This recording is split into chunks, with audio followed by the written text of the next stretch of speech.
Hola, ¿qué tal, gente? Bienvenidos a un nuevo video más. Muchísimas gracias por dejarme tu like, como siempre te lo digo, suscribirte y activar la campanita de notificaciones para que te lleguen mensajes de mis nuevos videos. En esta ocasión venimos a platicar acerca de la encuesta del estado de React Native en 2024 porque hubo bastantes actualizaciones. Cuáles son las preferencias de los usuarios o de los desarrolladores que implementan React Native en sus proyectos, la cantidad de gente en sus proyectos y la cantidad de usuarios en sus proyectos.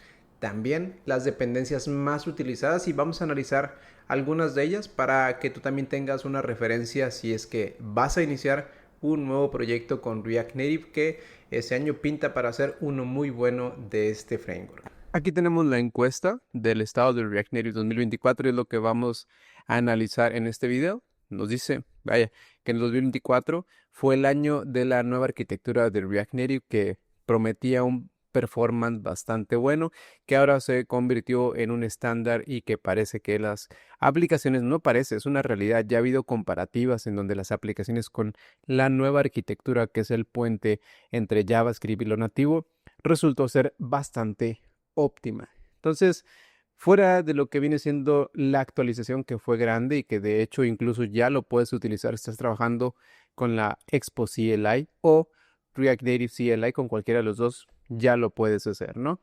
Vamos a ver cómo fue la encuesta, ¿no? Vemos la primera pregunta, la cual dice que antes de que empezaras a utilizar React Native, ¿cuál fue tu stack con el que habías trabajado? Si se fijan, la mayoría de los desarrolladores, por obvias razones, viene trabajando con React.js, porque es muy fácil moverte de React.js a React Native. Y me lo preguntan mucho en los videos, me lo preguntan demasiado en los cursos. Oye, Juan, si yo sé React Native, sí y no. Sí, porque al final de cuentas es básicamente una dependencia que funciona a base de React.js, pero tiene diferencias y también el hecho de estar trabajando con un ecosistema tan diferente como lo es móvil a web, sí es un cambio bastante grande, aunque la adaptación es bastante rápida, porque a final de cuentas usa todos los patrones de React.js. Pero también tendríamos que trabajar con código nativo, pero eso ya dependiendo de con qué plataforma estés trabajando. El 40% de las personas que contestó, vaya, de esta encuesta, dijo, ¿sabes qué? Yo vengo de otra dependencia diferente de React, como Vue, por ejemplo. Incluso, vean, algo que sí me impresiona es que hay backend developers que representa un 37% de la gente que respondió de esta encuesta, es que venían de PHP, de Node.js, incluso de ambientes como Java y Python, lo cual esto quiere decir que es más fácil, por así decirlo, trabajar o desarrollar aplicaciones móviles con este ecosistema. Y hay gente que inició con React Native. Pero también vienen los Android developers o los iOS developers que a lo mejor cuesta un poco más porque vienes a trabajar con un ambiente o entorno nativo, con JavaScript y con la capa que es React.js. A lo mejor sí puede que sea un poquito diferente, ¿no? Es más fácil, como lo dice la encuesta, para alguien que viene de React, pero incluso lo que sí me impresiona son los números de que es prácticamente más de la mitad de los que vienen de React.js backend, lo cual quiere decir que lo han venido adoptando bastante bien y eso me agrada, ¿no? Vamos a bajar un poquito aquí donde el uso de React Native es principalmente para el uso profesional. Hay 5% de los encuestados que son estudiantes y un 10% que lo usa para hobby, que yo estoy seguro que la gente que lo usa para hobby es gente que seguramente estuvo como tal tratando de jugar con una aplicación o algún backend developer, algún frontend developer que quería aprender algo nuevo. Como estudiante puede ser un poquito más pesado porque probablemente no tienes esa experiencia como tal ya de React.js, porque a lo mejor estás empezando con algún otro lenguaje, pero también si llevas en tus clases, materias de lo que viene siendo desarrollo móvil, probablemente te sea más fácil hacerlo. Esta pregunta es muy interesante. ¿Qué dispositivo o qué sistema operativo utilizas en tu desktop para trabajar con React Native? Si te fijas, la mayoría de los usuarios está utilizando Mac, después Windows y después Linux. Para serte sincero, yo cuando empecé a trabajar con Windows en React Native. Después pasé a Linux y sucesivamente y hasta la fecha con Mac.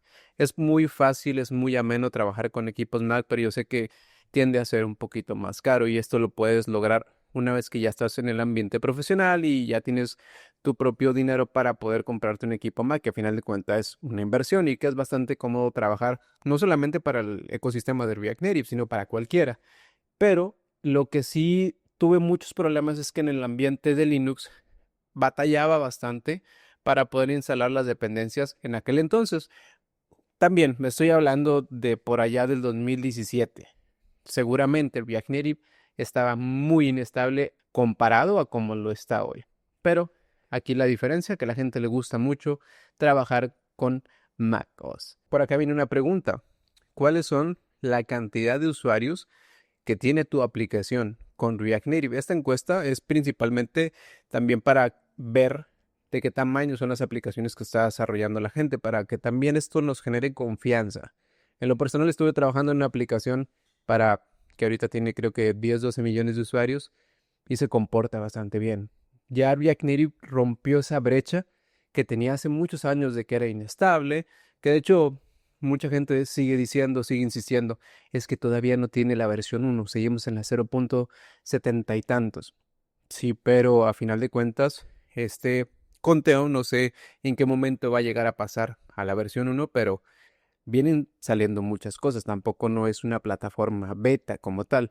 Para mí no significa una 0.7 de un proyecto personal, para nada. Dice que la gente respondió, y de hecho es un número alto, de que hay aplicaciones que nada más para ellos, ¿no? A lo mejor para algún proyecto personal, a lo mejor para un proyecto estudiantil o un proyecto bastante cerrado. Sin embargo, hay aplicaciones de 100,000 hasta 1,000,000 y de 1,000,000 y más adelante el 9%. Si te fijas, hay un 13% de aplicaciones que solamente lo utilizan para ellos, pero también hay 9% para más de 1,000,000 de usuarios, lo cual quiere decir que los límites están bastante similares. Esto es bastante bueno. De 2 a 100 personas, bueno, a lo mejor es un proyecto para un interno, para una empresa interna, para una administración. Suele suceder mucho, un 14% baja un poquito y después siguen subiendo estos números. Esta encuesta se me hace muy similar, lo cual me da mucha confianza para todo tipo de proyectos, ¿no? Por acá viene otra encuesta, la cual dice, ¿cuánta gente está conformada tu equipo de mobile? Y aquí esta es una respuesta que me interesa demasiado y que te debería de interesar demasiado porque aquí vemos o podemos observar y analizar cuánta gente necesitas para construir una aplicación. Si te fijas, los números es de que hay un solo desarrollador solamente, y que es el que tiene más porcentaje, un 37%, que decide hacer su aplicación para Android y para iOS para un proyecto personal o un proyecto para un business, para un negocio. Esto quiere decir que React Native cumple con su función, que el desarrollo sea más ágil para ambas plataformas y ameno también para los desarrolladores. Pero también, por obvias razones, entre más de 3 personas sube un poquito más, porque dependiendo de la complejidad de tu proyecto, con los que yo he estado, han sido también de 3 a 5 personas, que fue con las personas con las que estuve construyendo mi proyecto hace ya 5 años. Pero si te fijas, los equipos de más de 10 personas son muy extraños, porque es difícil tener un equipo tan grande para una aplicación. A lo mejor el proyecto puede que se divida en diferentes aplicaciones ya un proyecto muy grande a lo mejor amerita algún otro tipo de arquitectura, pero también suele pasar, pero no en todos los casos. Las plataformas, si te fijas, la mayor cantidad de usuarios que tiene, no tengo la estadística, pero hace algunos años Android era el que más usuarios tenía a nivel mundial y sigue siendo el 96% contra iOS. Y este que me interesa y que ha subido bastante es el web. Con Expo tú puedes crear DOM components, lo cual significa que puedes escribir código que se transforma en automático por React Native, por su compilador o transpilador, hace que se vean bien en desktop. Entonces, por eso este número ha venido creciendo, ha ido a la alza y sigue yendo a la alza. Anteriormente lo podrías hacer sin ningún problema, pero ahora con esta nueva adopción de los DOM Components, creo que este número para el siguiente año va a crecer porque ahora es un desarrollo que va a ser más rápido, va a ser 3 en 1, ¿no? Ya no es uno Android, uno iOS y uno web. Ahora un solo proyecto puede tener las 3 plataformas al mismo tiempo y entre otros dispositivos que tú puedes también implementar, que esos son muy aislados los casos en donde implementamos para otro tipo de sistema operativo o dispositivos. Ahora, ¿dónde nos la pasamos los programadores cuando estamos debugueando o escribiendo código de React Native? Para mí hace mucho sentido que tengamos como el simulador de iOS porque si estás trabajando con una Mac, con un dispositivo de Apple, cuando tienes el simulador de iOS es bien simple, solamente tienes tu dispositivo ahí ejecutándose y empiezas a codificar o utilizas alguna extensión y lo estás viendo de manera inmediata sin la necesidad de tener el dispositivo físico, que a mí me gusta hacer las dos. Siempre estoy con el simulador y con el dispositivo físico al mismo tiempo. Y si te fijas, por eso es el que le sigue, Android Physical Device. Y trabajo también con dispositivos de gama baja, yo lo recomiendo bastante. Recomiendo bastante porque si tu aplicación, y siempre lo menciono, si tu aplicación funciona bien en dispositivos móviles de baja gama, cuando entre a un dispositivo de gama alta, va a ser una aplicación completamente exitosa. Tenemos que tener en cuenta que hay gente que no tiene un GPU tan poderoso como los de alta gama y es más bajo la estadística de un emulador de Android. La verdad es que casi no trabajo con emuladores de Android, me gusta más trabajar con esos dos que están en la primera y segunda posición. Con el navegador, casi no. Y con un dispositivo físico de iOS, pues sí, si tienes el dispositivo, yo trabajo con Android, entonces esto no aplica para mí. Por acá, ¿se ha contribuido o has contribuido a React Native? Sí o no. La mayoría de la comunidad parece que lo estamos utilizando, pero no hemos hecho algún aporte o contribución a los pull requests que se ha hecho de React Native.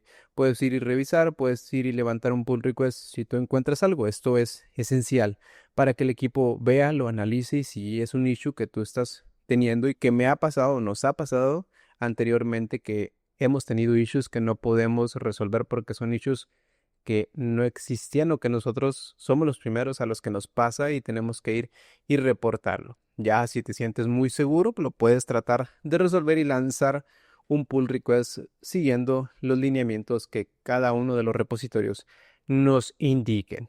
Esto es similar. ¿Has contribuido a alguna dependencia de terceros de React Native? Sí y no. La mayoría de la gente no lo ha hecho, pero aquí el número se incrementa un poco en que sí. Yo también estuve haciendo fork algunas dependencias y estaba a punto de mandar un pull request, pero alguien ya lo había lanzado. Pero es más fácil contribuir directamente a dependencias de terceros porque en el repositorio principal de React Native casi siempre ya se está atendiendo o ya tienen gente atendiendo esa parte. Y el equipo de ingeniería que tiene React Native ya está al tanto de esos issues, muy seguramente. Por acá viene un número de cuántas aplicaciones has lanzado al público.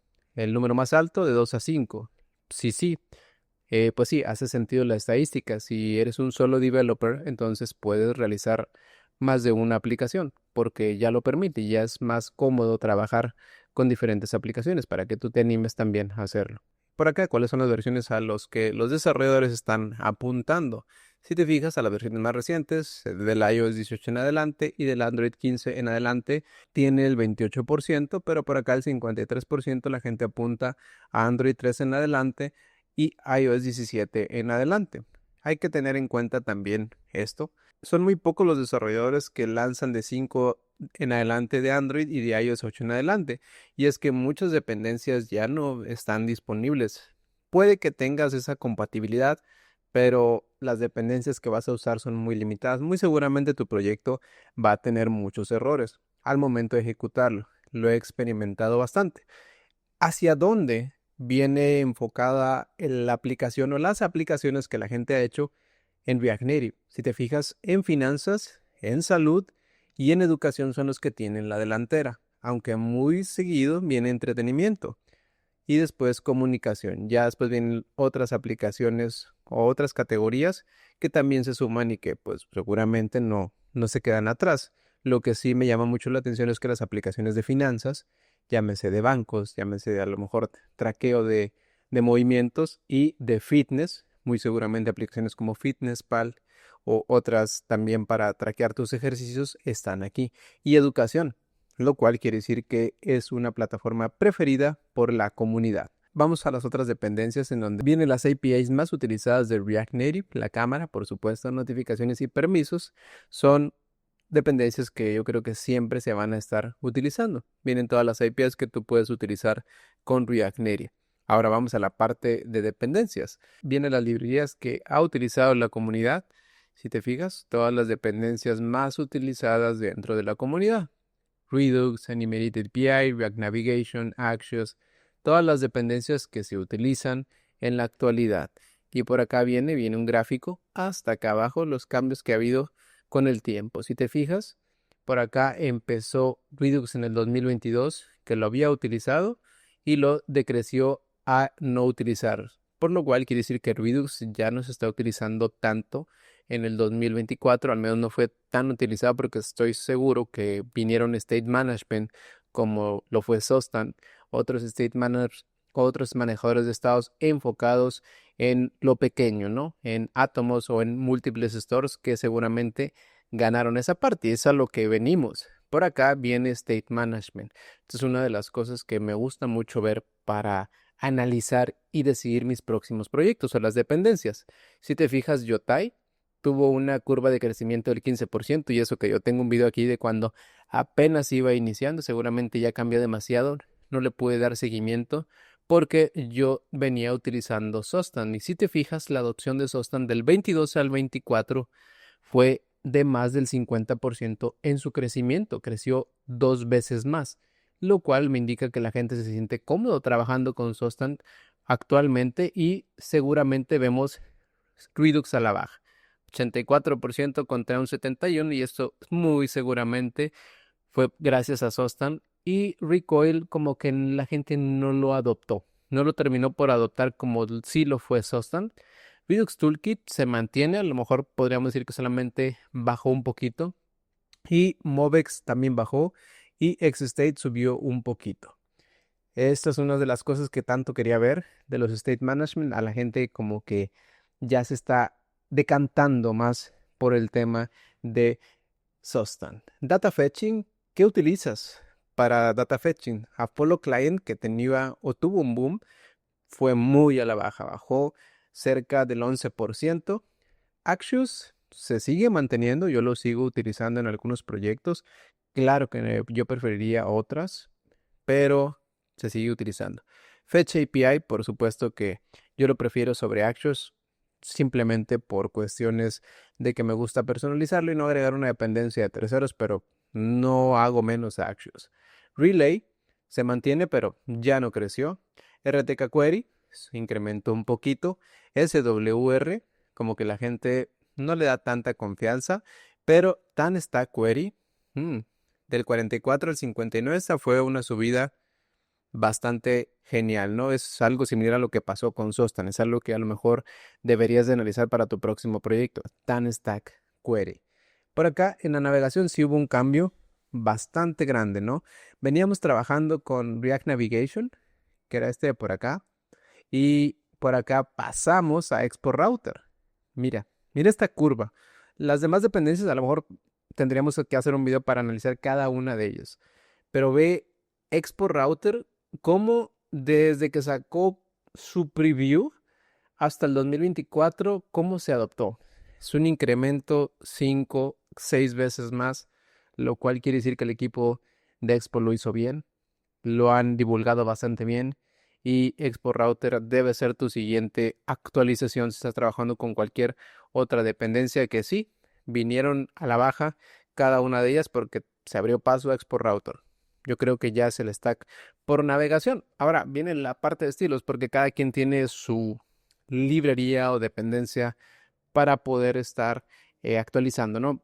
Unos se sienten cómodos con Restyle, por ejemplo, que vino a la baja, otros con Emotion. Stylesheet API, que yo utilizo mucho Stylesheet API combinado con Style Components, vino un poco a la baja, pero sigue muy por encima del 90%, lo cual quiere decir que le ha ido bien, ¿no? Style Components que vino a la baja, a lo mejor un poquito. StyleX que se mantiene. Por acá vamos a ver a Tailwind React Native que tiene el 14%, subió un poquito, ¿no? Pero esta curva está un poquito equitativa, podría decirse, como que la gente eh, está muy esparcida en qué utilizan, ¿no? Hay muchas dependencias y todos las están utilizando, como que nadie le hizo el feo a ninguna dependencia, al menos este año. Para las animaciones y gráficos está Animated API, que sí, a lo mejor bajó un poquito, pero sigue aquí. Y por acá vamos a ver Lottie. Lottie que tuvo un incremento, pero bajó un poquito esta dependencia para poder hacer animaciones bonitas en React Native. Pero Skia fue una revelación el año anterior, como se incrementó, casi se dobló y ahora está al 31%, lo cual me agrada, ¿no? Por acá React Native Reanimated, que es la que yo utilizo bastante, siguió su incremento en el 2024, a lo mejor no tan grande como otros, pero sí está en un 87%, ¿no? Entonces, esas son las principales dependencias que yo he estado utilizando y que sí son las que más alto porcentaje tienen, ¿no? Vamos por acá a las herramientas que la gente utiliza. El típico console.log, ¿no? El Element Inspector, React DevTools y React Native DevTools son las dependencias que más utiliza la gente para debuguear. ¿Y tú cuál utilizas? Vamos por acá en Testing and Monitoring. ¿Qué dependencias utilizó la gente para poder implementar pruebas, ¿no? Jest, React Native Testing Library, Storybook, Detox, Maestro y Appium fueron las principales plataformas o frameworks que la gente utilizó para estar probando en sus dispositivos. Yo en lo personal utilizo Jest con React Native Testing Library. Storybook también es una dependencia que sirve demasiado para el tema de tener un catálogo de tus componentes, ¿no?